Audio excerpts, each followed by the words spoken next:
da da la da da da da da. Good morning, everybody. Welcome back to the Daily Peak. Peak just released an update. It's one of those fun. Like, they've done a thing. As far as I can tell, it's called the Play It Your Way update. Oh, and they've added a custom run. Achievements are disabled while using the custom run feature.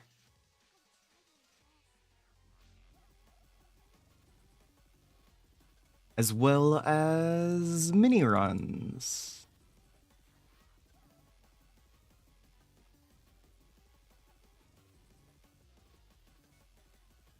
Oh, the campfires now make it so hunger and fog does not progress. I don't know if that's an option that you enable or if that is just true.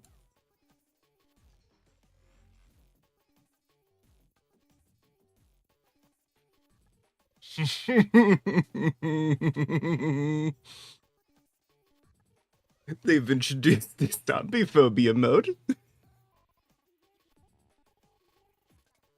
Oh god, it looks so stupid.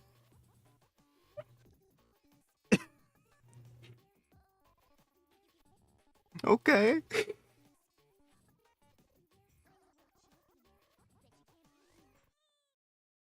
And they're releasing a Scoutmaster Myers plush.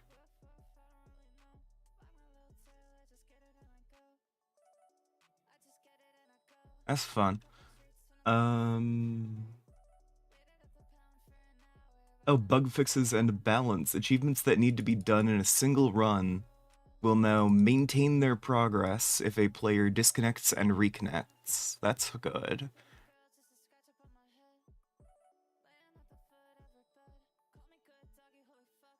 Fixed a long-standing issue where interacting with a rope shooter's rope immediately after it was fired could cause a division by zero error, causing chaotic behavior, including locking the player's controls or sending them to the void.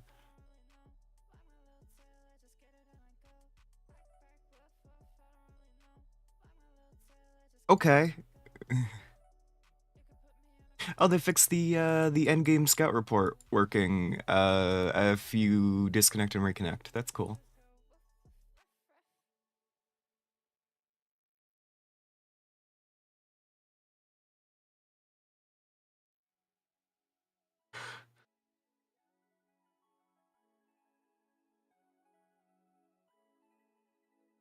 And yeah, it auto-saves at the campfires. So if you leave and come back, you can, yeah.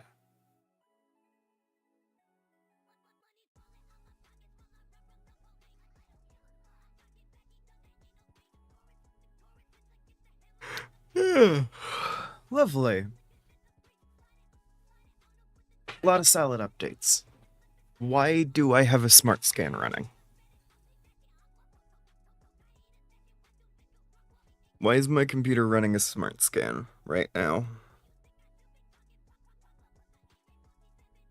This isn't what I wanted. Okay. It's progressing pretty fast. I'm not gonna worry about it. Fucking antivirus shit is basically malware. It is not warning me before it takes any of these. I didn't schedule this. It keeps giving me pop-ups I can't close. Anyway. Hi everybody, my name is Soul. Yeah, no, thank you so much for bringing up all of these issues that are actually features that I have very carefully implemented. My name is Soul. We are going to do a peak run. First, I gotta take my meds. I will be taking them with a Lost and Found Energy Blue Rush flavored.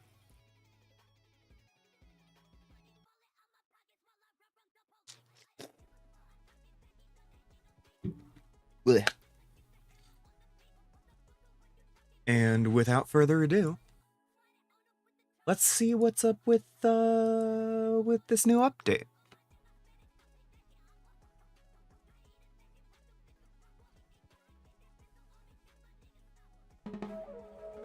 Oh, I forgot to switch over. Good thing I noticed quick.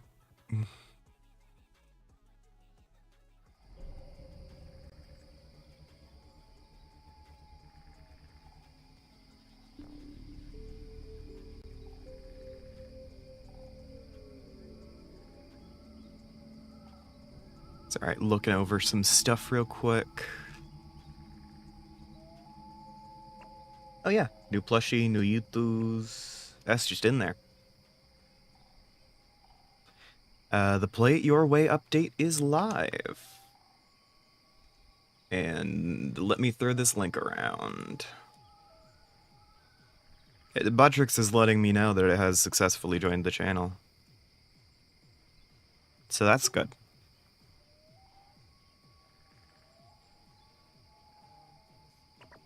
Okay.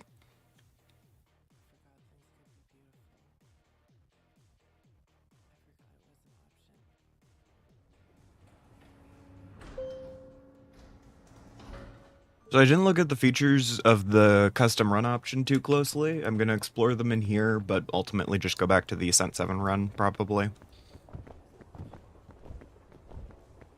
We can do a custom run later if I've, like, brainstormed something.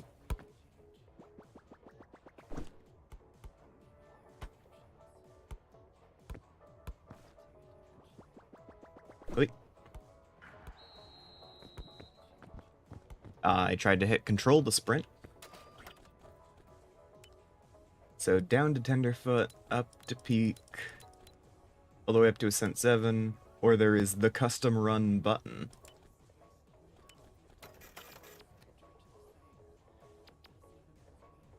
And this lets you... Okay.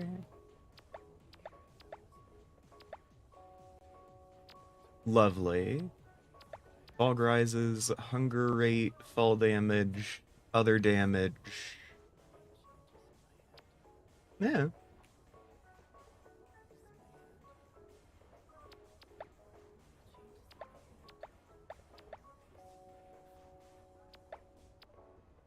Stupid stuff, grapple mode.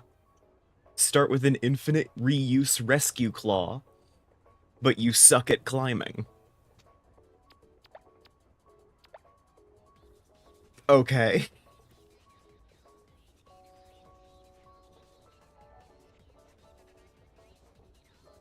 I am loving seeing all of these hazards that are able to be individually enabled and disabled. That's always cool. As well as the spawn pool for individual items. So I could conceivably set it so there is just nothing in here except granola bars.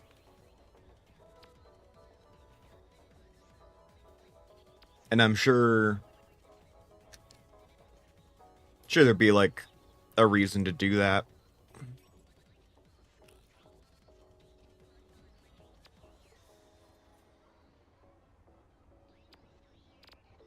Anyway.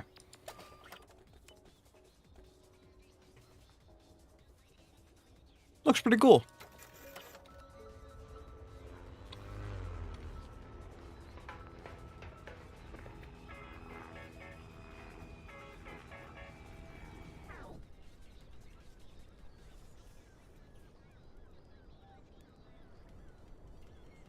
I'm also... I feel like I'm not hearing things proper. My speaker is still selected. Weird.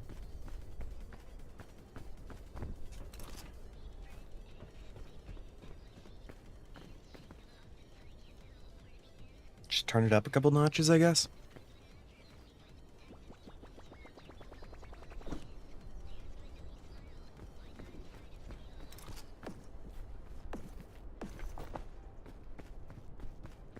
Wait. That's different. Look at that! Look at the lockage spawned over here. Instead of over here, where it usually does.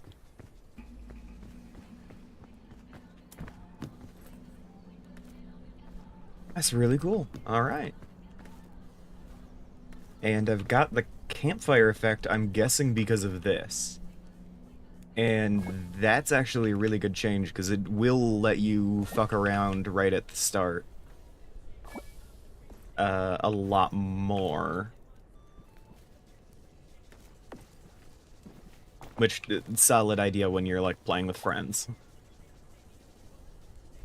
It also lets me, safely take a couple more bites of bagel.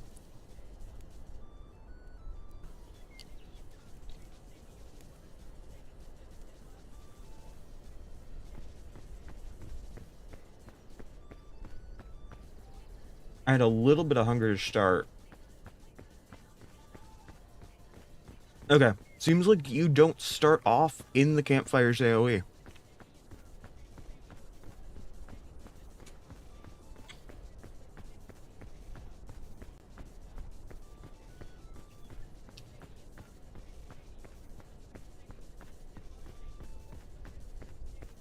That's fun.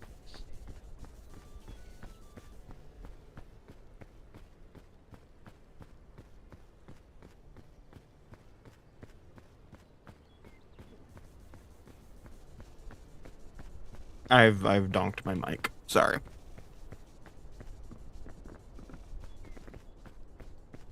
Alright, my brain is entirely in like the mid zone at the moment.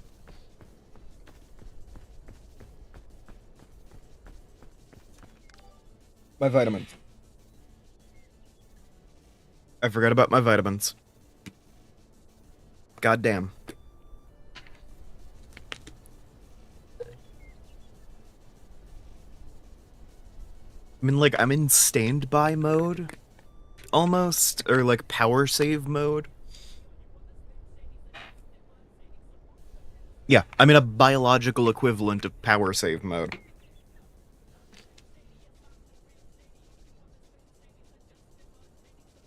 Like, I'm not tired, which is weird for me. It is more like, nothing is registering at all. You know?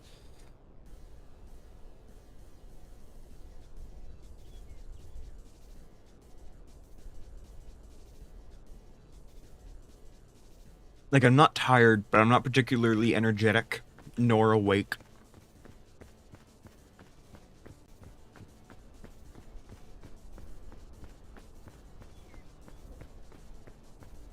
Like, my brain isn't, like, spinning up or anything. It's spinning, it's just not going particularly fast.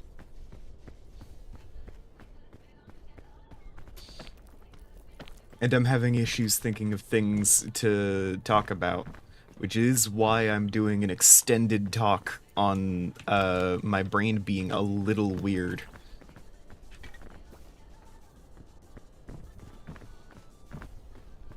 Bleh. I don't know, it's Tuesday. What am I doing today? Work stuff, therapy stuff.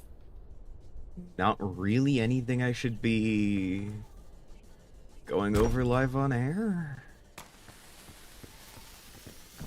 I don't know. I looked into some chronic conditions that I was recommended to check out by a couple people.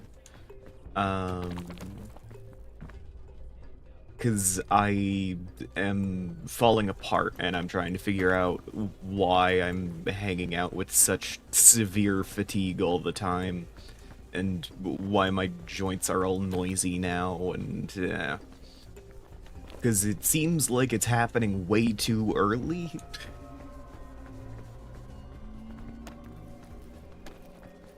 And now that some extra time has passed, I'm hitting the point of, there is a definite soreness, that my body is, registering now, which I think means I have hit the threshold of, yeah, my joints hurt. Can we do something about it, doctor?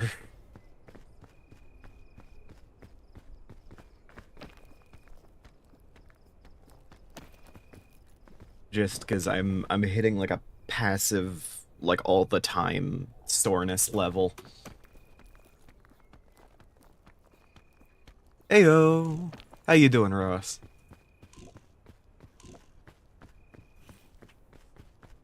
But yeah, I've looked into a couple chronic conditions. Hypermobile EDS was one that people said. Um, and that is, I looked into it, and I have a lot of the people who have this also have these side effects. But it's like those aren't guaranteed with this condition. Uh, which is like, I qualify for all of those, but when I looked into the symptoms of the actual disorder, I was like, nope, nope, nope.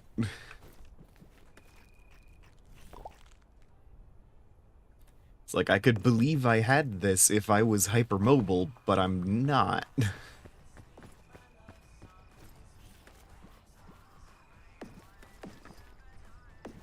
It's all of my joints move a regular amount, they just hurt. Addy addy. So yeah, I'm trying to figure out what's up with my body. Why it is being so routinely uncooperative. We'll see if I get writing done today. I'm honestly not super confident in my ability to get that done. A lot. A lot is wrong.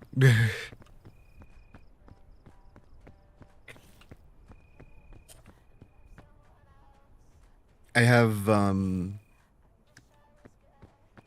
what is, if it is not already, it is, approaching a chronic level of fatigue, which makes it very hard to do just about anything in my day-to-day life. It has been getting better as I have, like, started to pace myself better and more accurately estimate the amount of, like, mental energy that I have day to day. I am not as exhausted all the time, but it is still notable that I am not functioning at full capacity.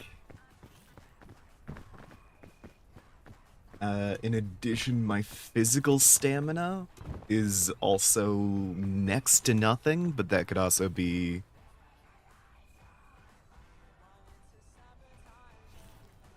Where's Lady? Wow, that's nice. Okay, bye. Okay.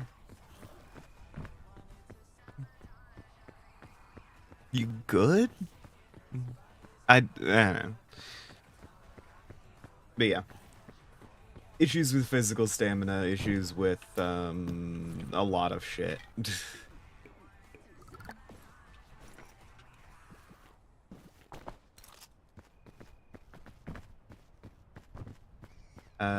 And my joints have been making a lot of noise recently.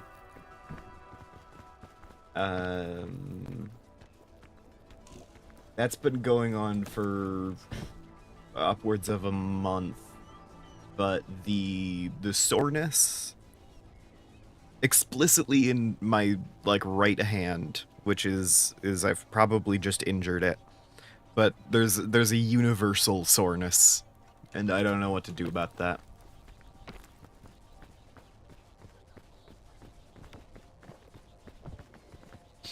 I've got a doctor's appointment next week. I'm gonna go over shit with him, but at the moment I'm kind of just like, I've hit dead end.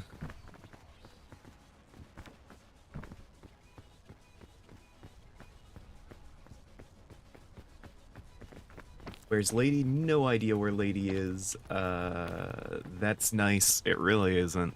Okay, bye. See you around, Roas. Nice that you stopped by. Apologies that it's mostly just me complaining. Sadly that happens. I have a lot more, complainy episodes than I'd like to.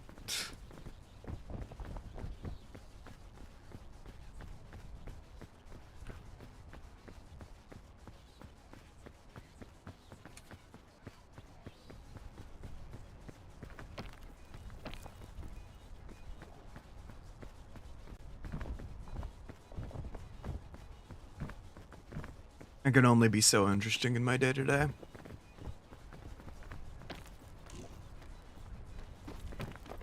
Especially given that, as I mentioned, I really can't seem to do much in my day-to-day. My body's just kind of like, nope, you don't got this.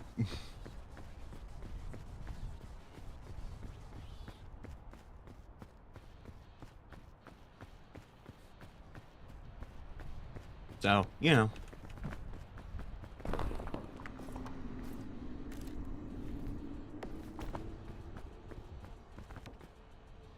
I am doing my best to compensate in my day-to-day. I am pacing myself pretty well. I have gotten a lot better at it.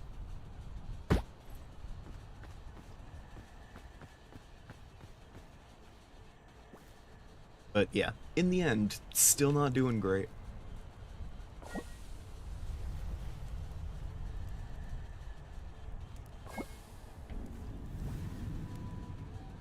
Tropics. Nice. Okay. Yeah, see ya.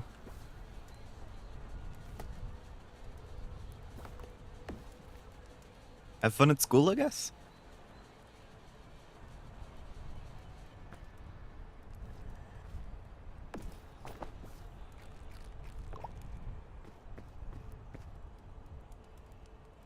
Alright.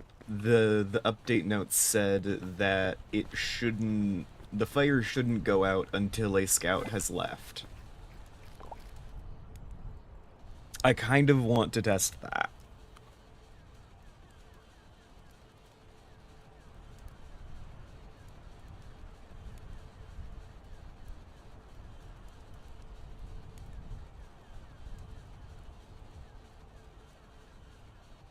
Because we're definitely at hunger does not increase.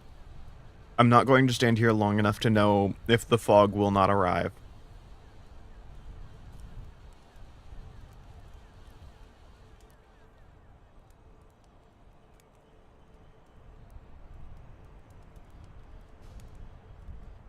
But I do think we're past the time when the fire would have ordinarily burnt out, and it is still going.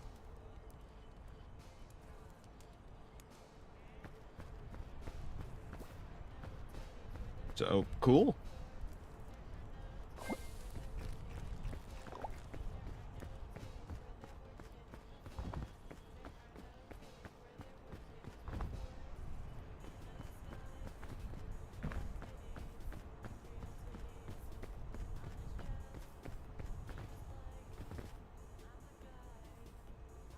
Then yeah, it said it won't burn out until at least one scout has left. So I think that means now that I have left the radius, it has started its burnout timer.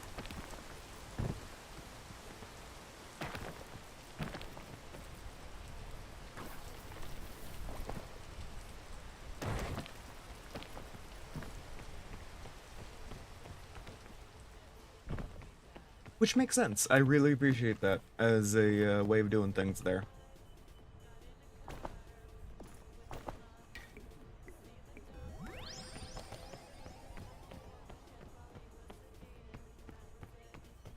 That's a solid update. I know there's been mods to do stuff like that.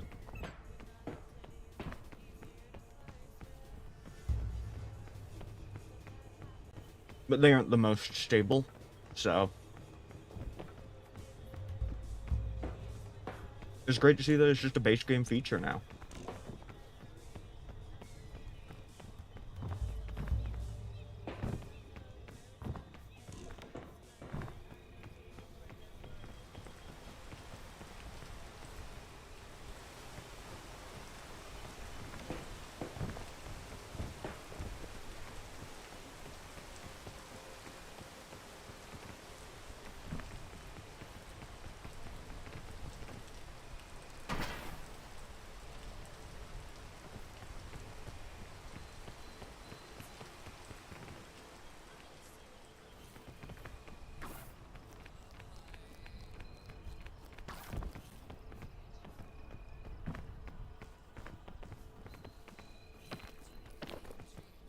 Bleh.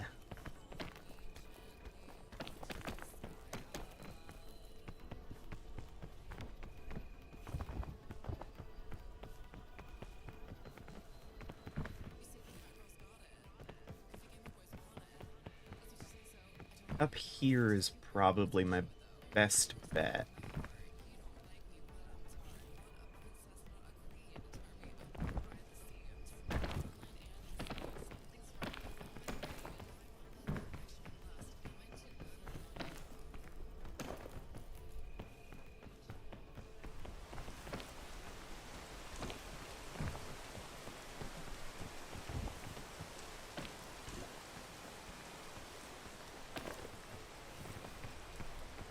The risk of accidentally poisoning myself, much lower now that I have passed that puff.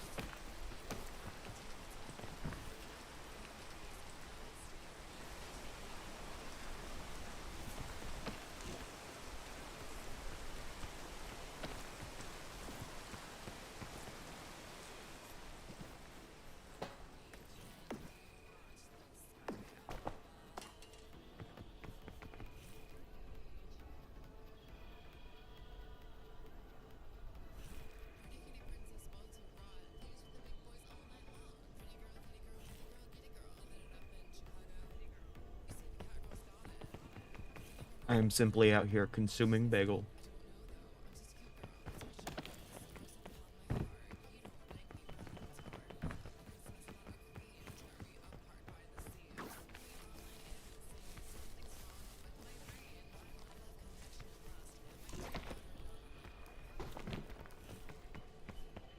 Fog rises.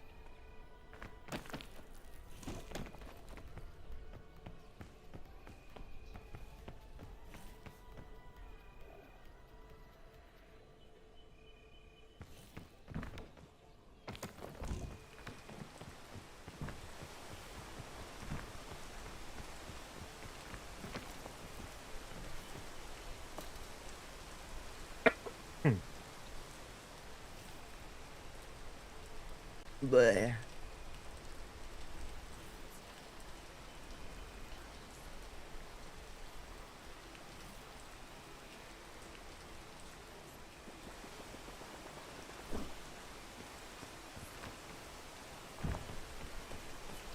I didn't enable necrophobia mode or whatever.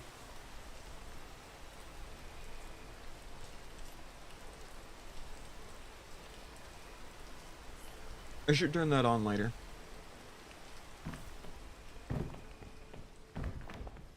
Can only be adjusted in the main menu, so I don't know, it's not like we're gonna encounter him. They're in the roots, we're in the tropics, so.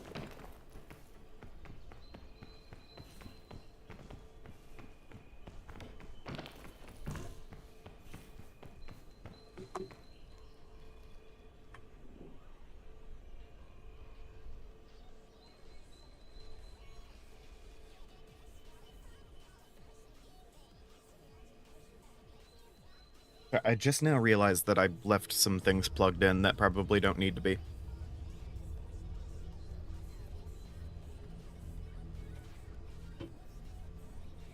I'm gonna be so boring this episode. I'm zoning out a little bit. I was up until like 3 a.m. last night. I got like a late nap, so in addition to the issues I usually have falling asleep, you know.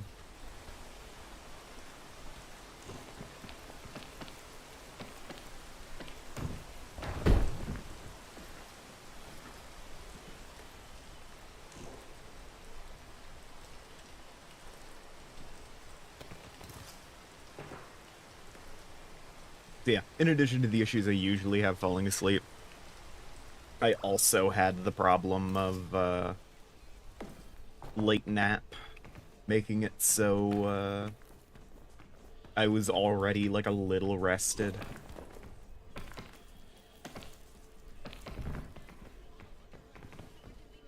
It wasn't even that good of a nap. It was a kind of shitty nap.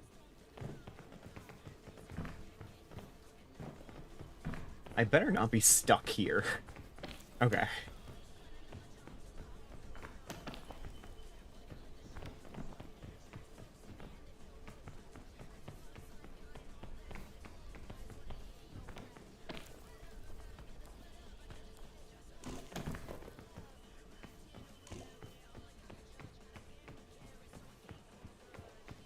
But, yeah.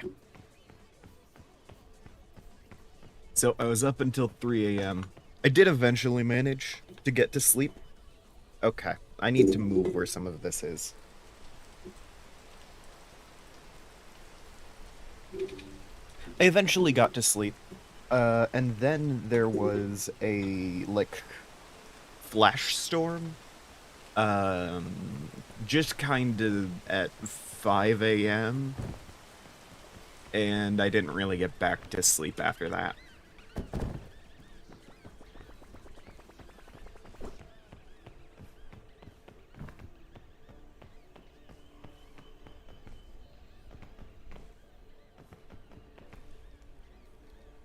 Well, fuck me sideways. Okay.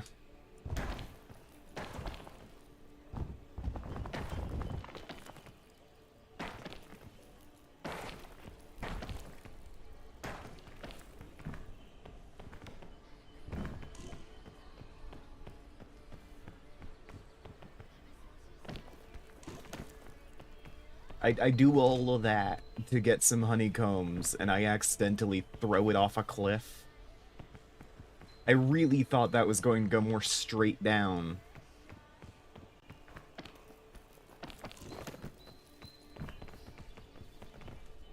That's so annoying. Okay.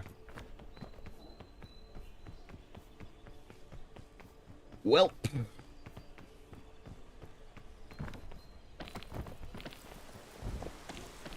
Did a pretty good job going down that cliff, though.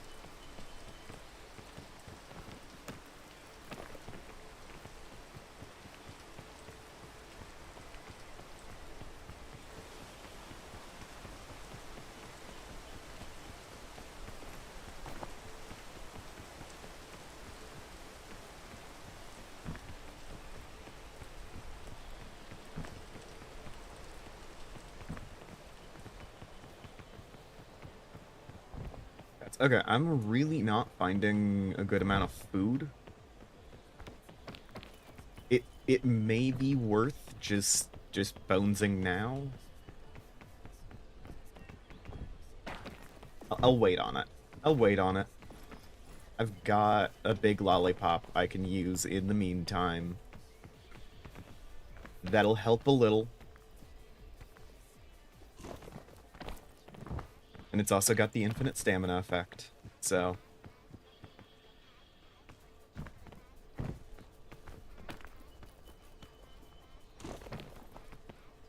I'll do my best to consume it as soon as possible without wasting the effect. This feels like a nice place.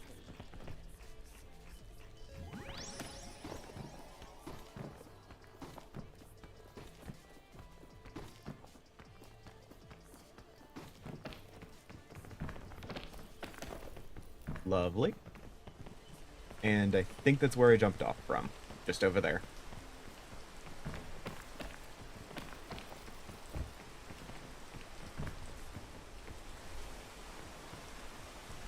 Fucking painful. I cannot believe that I fully just...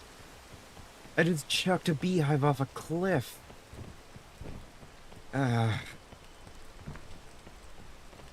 Gods, I really wish I could have eaten those honeycombs.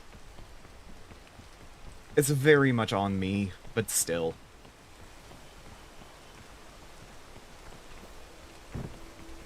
Green poisonous. Yeah, only a little. I can't reach the other one, though.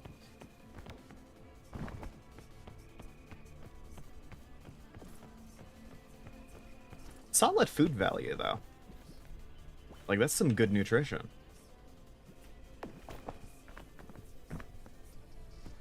Oh, scorchberry. Okay. I can put off becoming a skeleton for a hot minute now.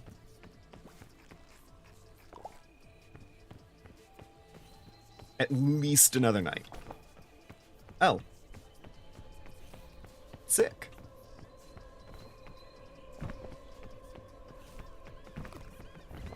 Eh.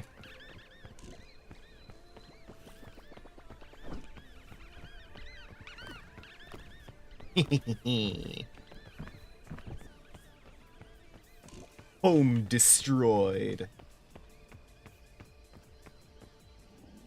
Oh.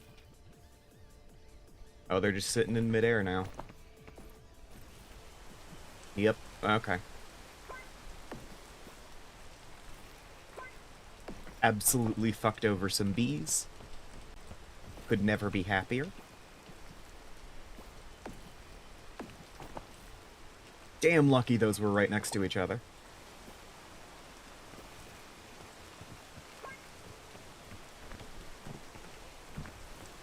Any heat items in... Oh my god.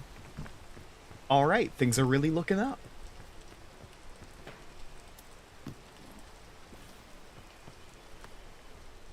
And hey, that lollipop consumption earlier, net neutral.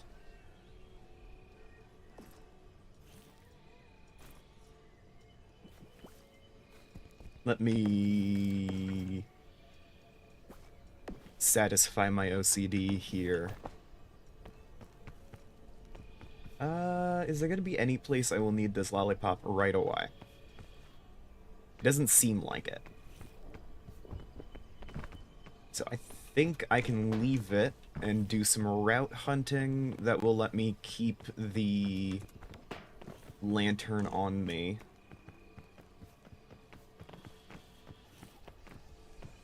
Without also hauling around the big lollipop. Oh, fuck me.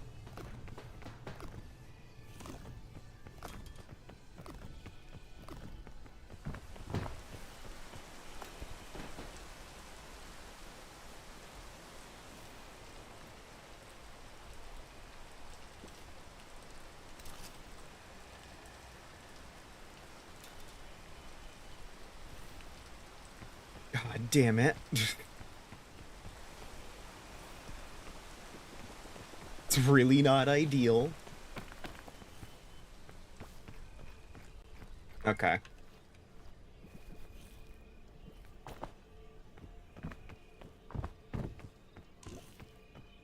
Let me rearrange things, make it so I can indeed bring that now that I have eaten that honeycomb.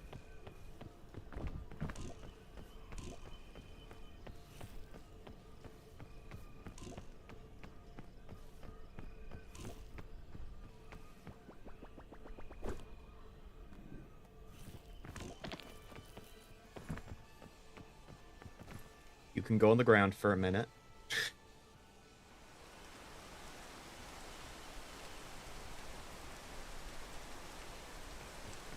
Could have sworn I just heard a school bus. It must have been my imagination. Because it's way too late in the day. But...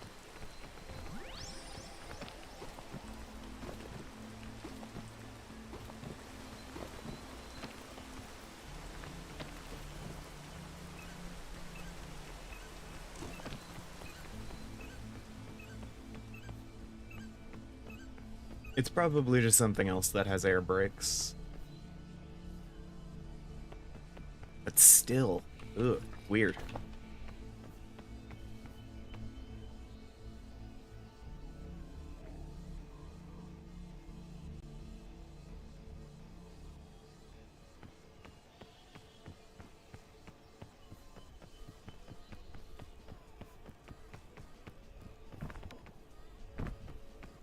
Oh, I really need to get more work done on the puzzle box. I've been filling out setting information for the faithful strands, which is all well and good, but it means that I haven't made any progress on the puzzle box because it is the like super high level information. Because I've got, like, the official Herald and Whitecrest backstory written out, you know?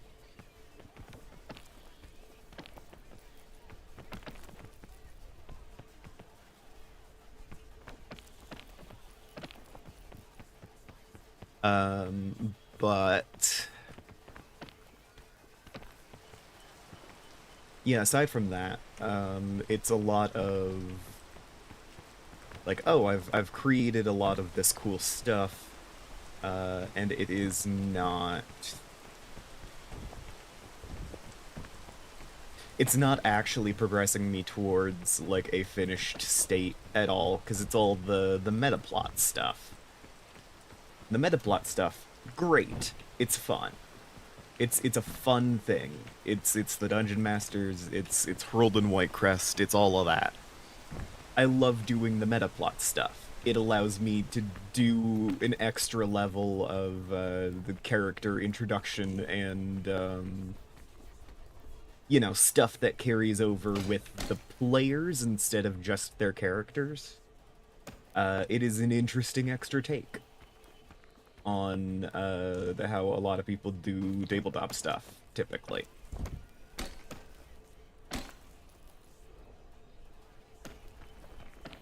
I feel like a wider meta plot in the way that I have attempted to implement is not all that common. And it's like, yeah, I have characters that show up so consistently that even though the players are in different settings, in different game systems, they encounter the same people every so often. Gives people something to talk about outside of the session. Yeah.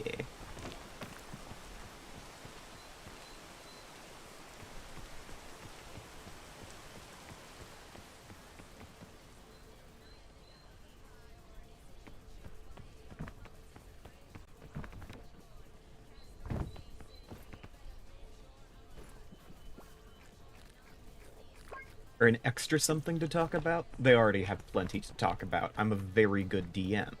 But it gives players who are not in the same campaign something to talk about. And I have, like, a dedicated tabletop role-playing game server.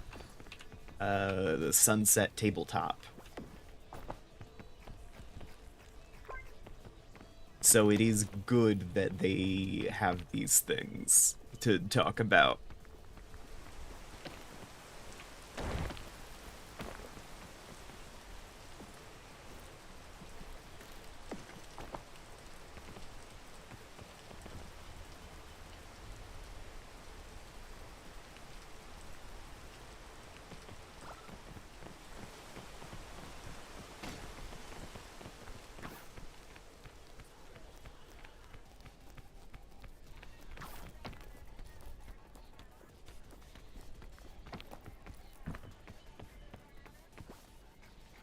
But yeah, when I work on the metaplot stuff, I'm not working on the next campaign, which will hopefully be Dungeoneers of Kroya, the hyphen the puzzle box.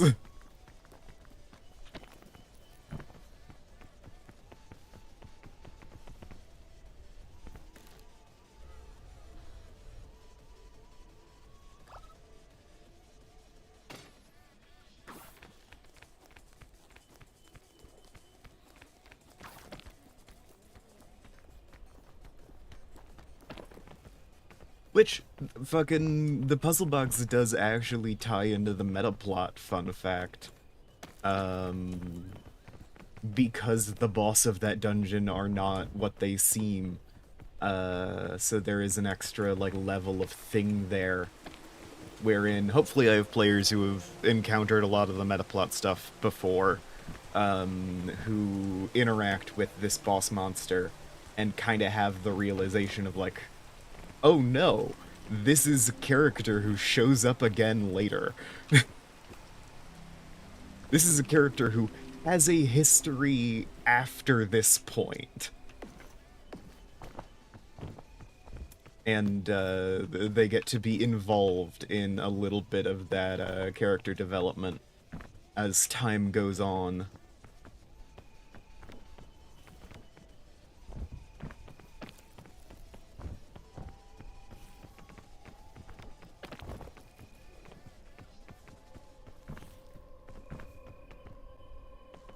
Especially because that character goes on to help them later, and that character is also aware of the players as opposed to just their characters. They don't know the players personally, but like as an abstract concept, you know? It's like, okay, there are a lot of heroes throughout the world. They are controlled by like these separate entities, and they can retain some of that information between these different lived lifetimes. If you say the right things, get them to break character, quote unquote, um, there is some level of communing on a higher level that can be done, but it is understood as rude or improper. Or at least that is Hroldan's interpretation of all of the interactions he's had with a lot of, like, heroes.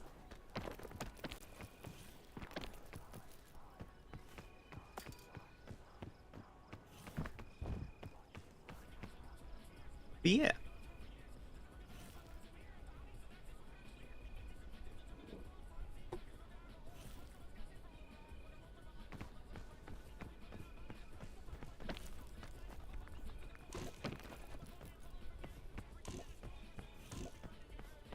So I'm fully hanging out here. I don't know. I've written out a whole system that explains, like, alternate timelines coexisting with each other. Because the setting is called The Faithful Strands, and it is, like, 6 different settings that are tied together in some intricate woven pattern and all that. And one of the notable things is that, there are these few characters, the web walkers, who can move between strands. Hey, everybody say hi to Pandora! And one of them is this character I keep mentioning, Hroldan Whitecrest. The other is the Dungeon Masters, who I have talked about at length. Nah. Oh, the little campfire that appeared at the top of my vision. That's a save icon. That makes sense.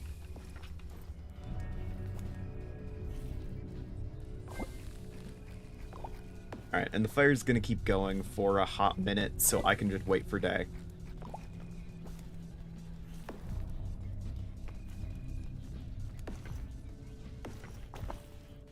But yeah. Hroldan Whitecrest, the Dungeon Masters, etc. Are part of the meta-plot level web walker characters that know that the players exist as an abstract concept, but are a little confused as to the exact nature of things. And one of the notable factors there is, Hroldan has, like, lived a lot of his life, by the time that the characters... When the players first meet Hroldan, he has already lived a lot of his life. And the more they meet him, the more they are going back. It is like a River Song, fucking character situation, where it's like, oh yeah, they're going opposite directions on the timeline, and it's like, oh, I'd trust these guys with my life. And it's like, I have no idea who you are, this is the first time I've met you.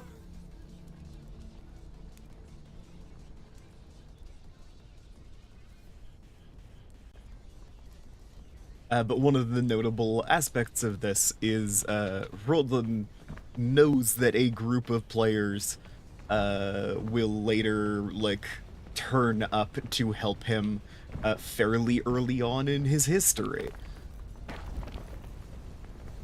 And so later on, he tries to help them as much as possible. Because, in parentheses, People need to keep playing the games in order for there to be a player later on to help him in these later campaigns. So it's like, okay, I'll make sure you can finish your objective.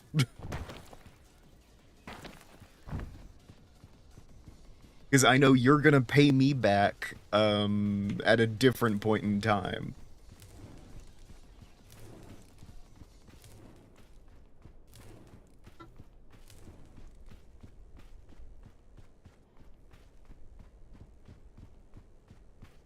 So, like, the first time they meet Hroldan, he is this, like, kind of, dipshitted, overconfident, overly powerful, mage character, who is, very much like, ooh, I know more than you, in, like, a very, ha-ha way.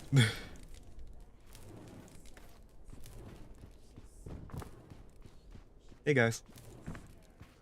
How's it going? Glad to see y'all, you know? You really cheer up a lonely soul. I'm gonna leave the portable campfire here. You guys can turn it on if you want it. But I'm gonna keep going, because I gotta keep talking to my chat. Anyway. They meet Roland and he's in this high and mighty position of, haha, I know more than you.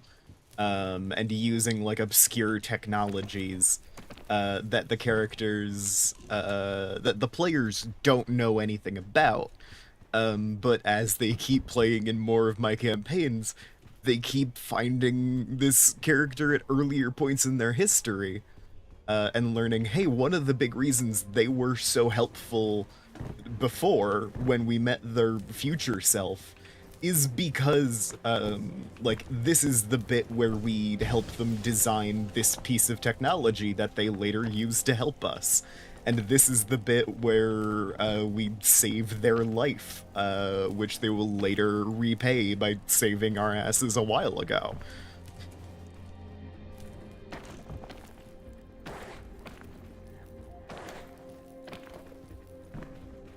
And, like, everyone encounters Hroldan, at some point or another.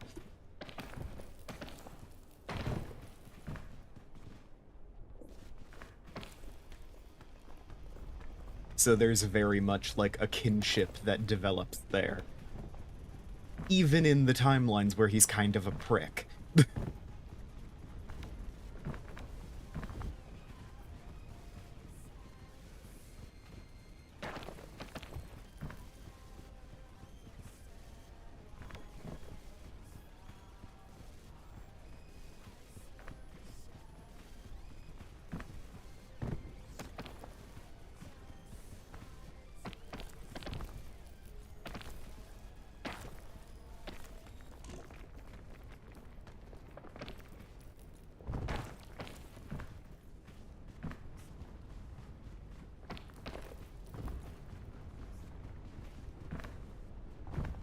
But yeah, I love doing this meta plot stuff.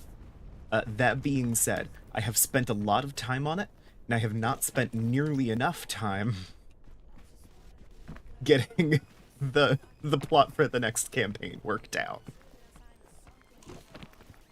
Oh, I also need to head over to start playing games and, like, actually put up a thing, like a recurring online session for the Pathfinder Beginners box, because I did want to do that. See if I can host regular Beginners box sessions to, like, introduce people to Pathfinder for cheap and introduce people to my GMing style, so I can later charge them out the ass for say that. I am not a particularly greedy person. I will definitely be undercharging. People will tell me to make them pay more. I'm certain.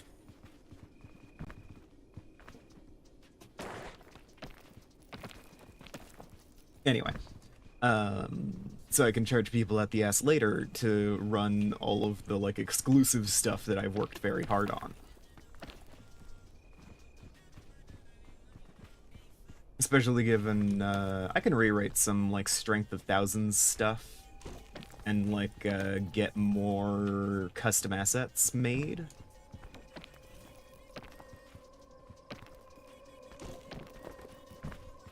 Because I can go here like fucking Solaris Songs, custom, Strength of Thousands asset pack or whatever. And I can use my weird-ass art style and all that.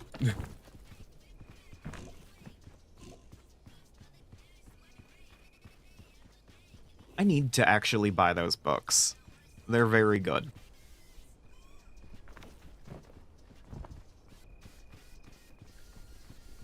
Hey.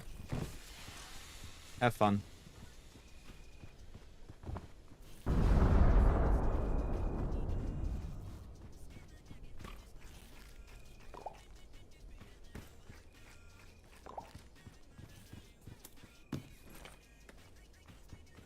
Actual fucking psycho shit. Strength of Thousands is a really popular campaign. I should probably do some, like, streaming slash, the professional running of that one.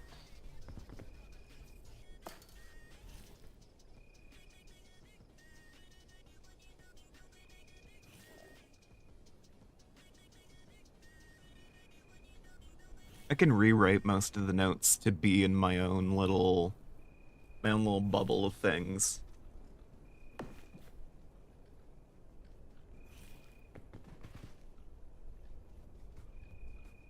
Especially given I run things just a little bit different to how I feel most GMs run Pathfinder. Because I do all the bestiary tracking stuff.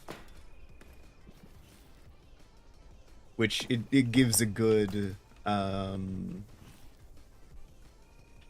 vibe for...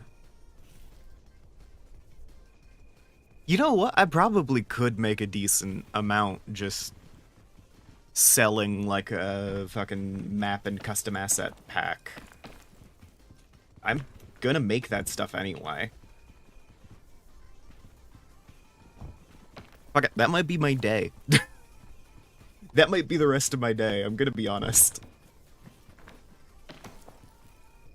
If I'm using, like, tokens and shit, yeah.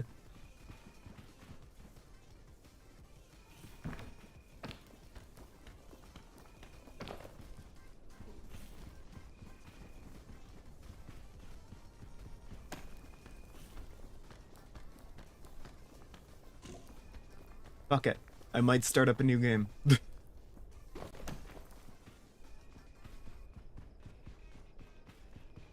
We'll see if I can live stream a Strength of Thousands game. I am sure that would get views. Again, it's one of Pathfinder's most popular... Pathfinder 2E's, I guess. Most popular modules. And I run it pretty well, if I do say so myself. That being said, I do some weird homebrew shit to Ignacy. That's one of those things. I do some weird homebrew shit to Ignacy.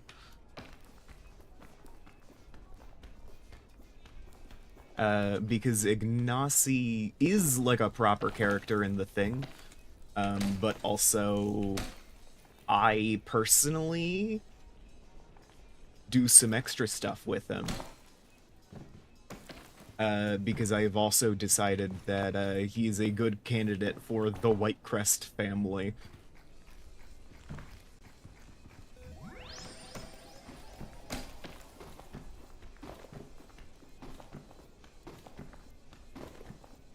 So in my, like, meta-plot universe, Ignacy does have a different set of parents.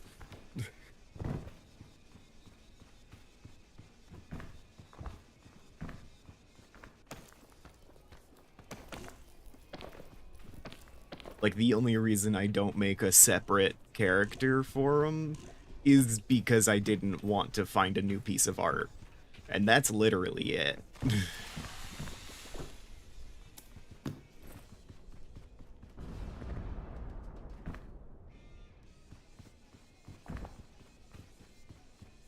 Like, aside from that, I don't know. I don't know how popular Ignacy is as a character. Said doo-doo. Okay, fuck you, lady. I'm loading a shotgun. I'm loading a sawed-off, which I do not have, legally speaking. Also, if you guys enjoy what I do have a kofi. So if you'd like to help me keep doing what I'm doing, feel free to contribute. I say this because the robot reminds me. I say this because otherwise I will forget that I have a kofi. I should double check that I haven't gotten more map commissions.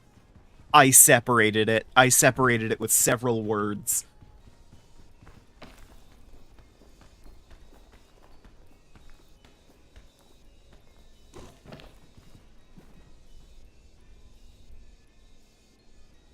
Anyway. I think I could do like a little live streamed run of Strength of Thousands, and that would probably do pretty well, in addition to, yeah.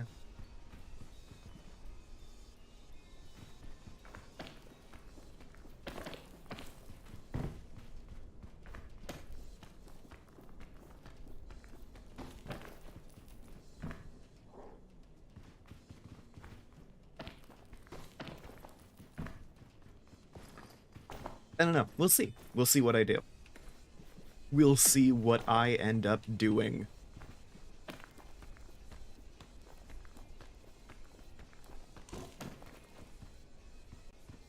But a recorded game of Pathfinder 2e Strength of Thousands does sound pretty cool.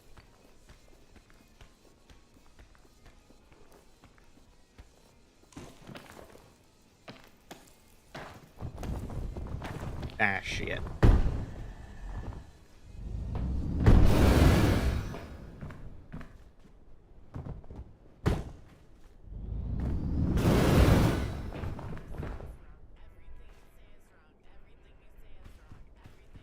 Thanks for the help, Pandora. God, that just kind of kept going. Is that the fog? Or is that the side of the map? Is that the side of the map, or is that the advancing fog? Did I fall all the way down to the fog?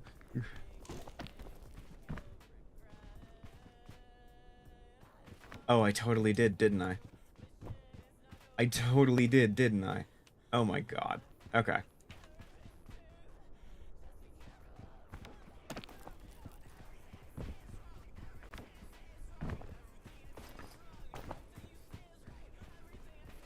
Nope, speed run.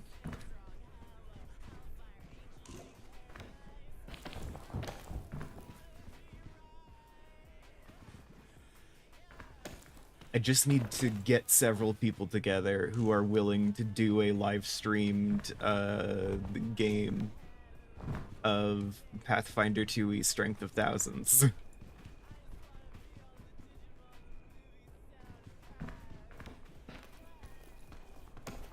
This will be surely an impossible task.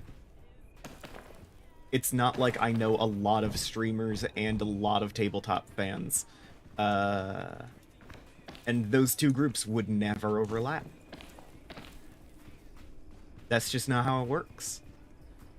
Critical Role does not exist.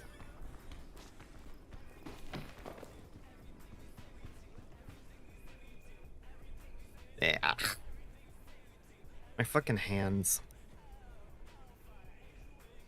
Sorry, my right hand has been not entirely out of commission, but boy, is it not doing great. And there is like a persistent soreness that gets worse the longer I use a mouse. I've had to take a lot more breaks.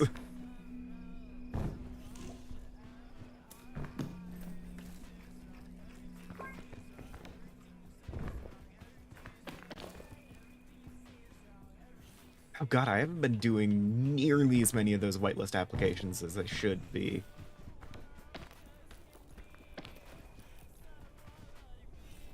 Okay, well, I'm high enough up that I can't see the fog, at least not over there. So that's good. Now, I will remark, I have a meeting at 12:30.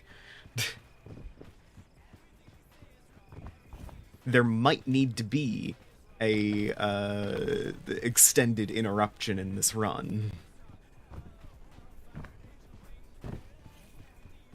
I might need to gracefully end the run when I hit the top of this.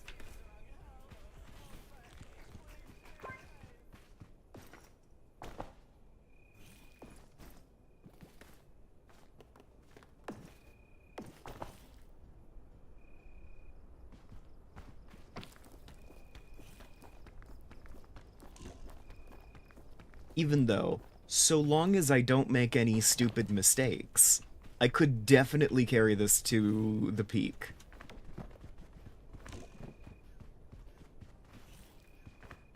So long as I don't make any stupid mistakes, really lifting its weight. Conceptually. Hey, how many balloons do you need to fly again? I think it's like 5, right? I'm 1 off.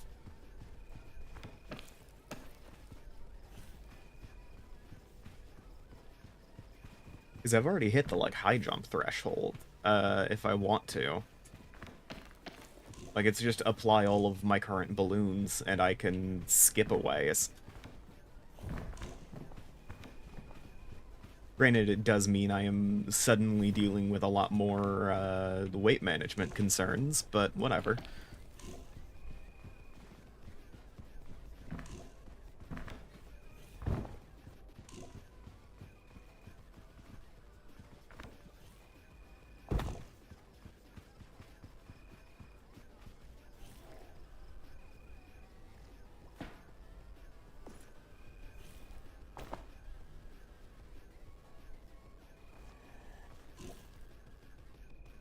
Okay. Oh. Lovely. That's a good health bar. Thanks, Pandora.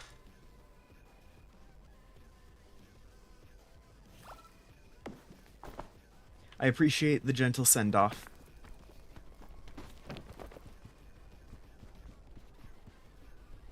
Granted, I didn't really need to use that. We were closer to sunrise than I thought I was.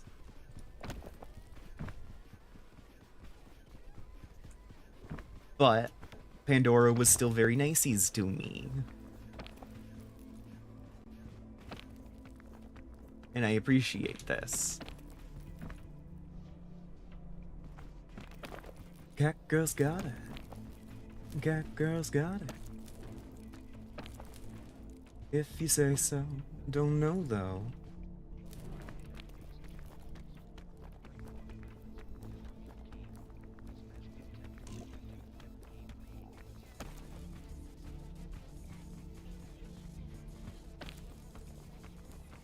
Pandora, of course, being my lesbian lover since kindergarten. We actually met in preschool, but kind of had a love-hate thing going on before that point.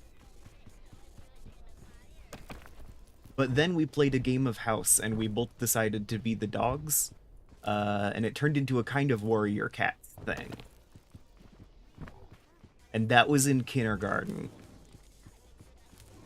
And from that point on, we were inseparable, of course, until our big fight in high school, which led to us breaking up in time for college to come around.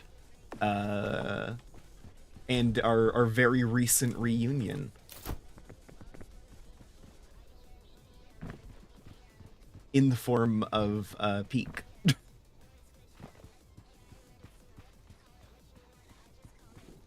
Ignore that the backstory gets more complicated every time I recount it. This is a normal attitude to have.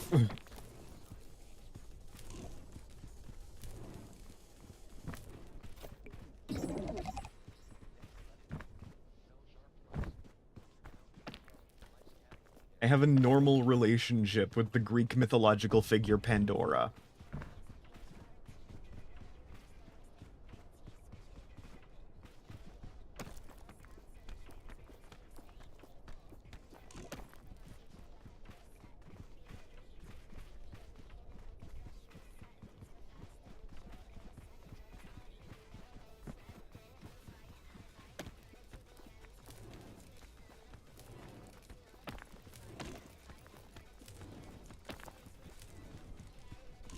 I still think the myth of Pandora's box can get really funny depending on what interpretation you have of it, and like what version you're reading. Because if I remember, the original was from Plato, and it basically boiled up to women are inherently evil and wanted to fuck over everyone in the world on purpose. And that's obviously not the version I subscribe to. But I'm pretty sure the nature of the gamble that Zeus and fucking the Titan Prometheus made it changes based on the interpretation. And that gamble, the gamble changing and the specificities of like what is in the box and all that really influence the like meaning of the story.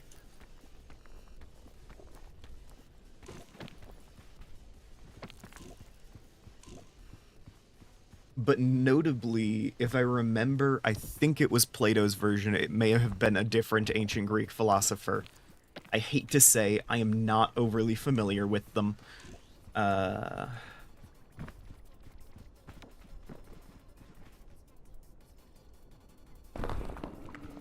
Pandora! But if I remember correctly, Plato's version contained the assertion that effectively Zeus was like, I think humans are bullshit. And Prometheus was like, I think humans are not bullshit, actually. And they made a wager, and it's like, okay, well, let's see if your humans can follow basic instructions for like 5 minutes. So this is a box which contains all of the world's evils. And it's like, okay, that's pretty hefty. It's like, yeah, and we're gonna give this to one of your humans and fucking tell them not to open it. And if they do open it, then they release all of the evils of the world upon themselves and make everything worse for everyone. And Prometheus is like, okay, I will agree to this. I think my humans are capable enough of following basic instructions. One little change up. I would like to also put hope in the box. Can I put hope in the box? And Zeus is like, okay, but I would also like to make one change to your human. I would like to make your human a woman.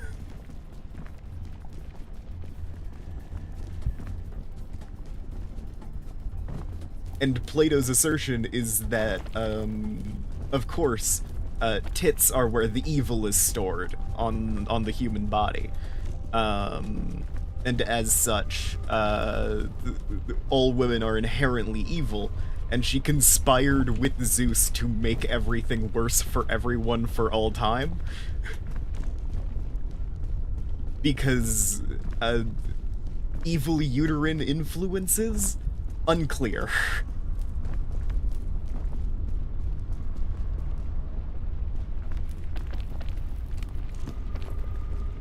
Plato was very sexist. I don't know if you guys knew this. I am probably recounting the story wrong, but not by much. Like, order of events, maybe, but, you know. The interpretation I have always liked most. Okay. Hold on. This is something. This is something now. What? Okay. Anyway. The interpretation of the myth of Pandora's box I have always enjoyed the most is, the one wherein it is effectively... It is still, like, inherently a gamble between, Zeus and the fucking guy, Prometheus, whose name I keep forgetting in between sentences. Where it is like, okay, you think, like, Prometheus is like, okay, you guys, blatantly hate my humans, even though they're, like, fine, they're whatever. Like, it's not like, you know, they're evil or whatever. They're fine. You guys are overreacting and you just hate them for no reason. And really, they would be doing amazing if you guys weren't around. And Zeus is like, oh, really? Would you care to make that a bet? And fucking Prometheus is like, sure fucking thing. And so they create Pandora's box as a prison capable of holding even the gods. And the gods are like, okay, we are going to hide out in this box, and you will give it to a human. You will not tell them what is in the box, but you will give them the simple instruction to not open it. And we will see if your human can follow simple instructions, you know? Banking on the fact that the human is gonna be too curious to follow orders here, and open the box, like, immediately. And I believe that is basically what happens next. Like, the gods may play some trick to be like, oh, it's treasure in the box, you should open the box, when it's, like, first given to her. But Pandora then has the box which has the gods in it. She doesn't know that fact. All of the world's evils have stopped, because the gods do a lot of natural disasters and shit. And Prometheus's whole thing is just kind of liking humans.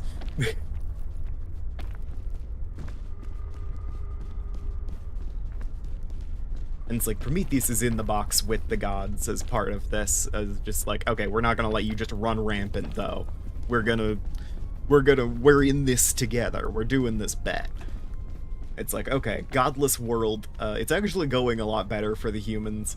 But Pandora is overwhelmed with curiosity and tempted by the idea of treasures. That opens the box, and Zeus pops out and is like, oh, you've released the horrors. Sorry, kiddo. This is all your fault. The whole world's doomed now. And the gods just go back to doing the things that they normally do. And Pandora is like, oh my god, I've released all of these natural disasters upon the world. And in her attempts to contain all of it, she slams the box back down on Prometheus, where he is trapped with the fucking eagle. as a punishment from Zeus.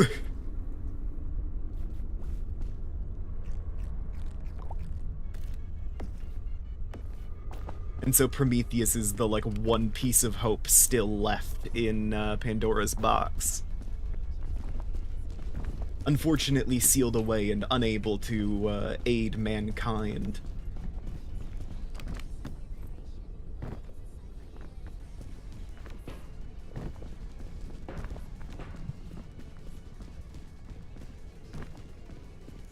But yeah, that's the version I like the most. Mostly because I like Prometheus as a good guy, and the Greek gods as, like, manipulative dicks.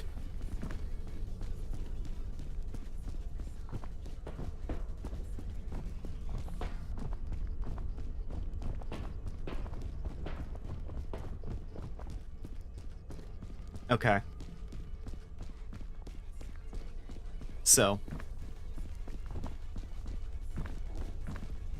I have a meeting in 10 minutes. This is one of those... I have a meeting in 10 minutes. Now, we are doing a lot of trying out the whole system here, right? One of the notable features is that you are supposed to be able... It'll autosave at a campfire. And you can reload this later. I am going to end stream here. Right? And assuming that this autosave feature works like I think it will, I will come back in about an hour, and I will run the kiln. If the autosave feature doesn't work like I think it will, I will do a custom game and I will run the kiln. Either way, I'm gonna run the kiln today, because I have not died. But in order to not get murdered by work, I do have to go here. So, appreciate everyone's viewership, and I will see all of you guys back in like an hour. Bye. You can continue from the last campfire.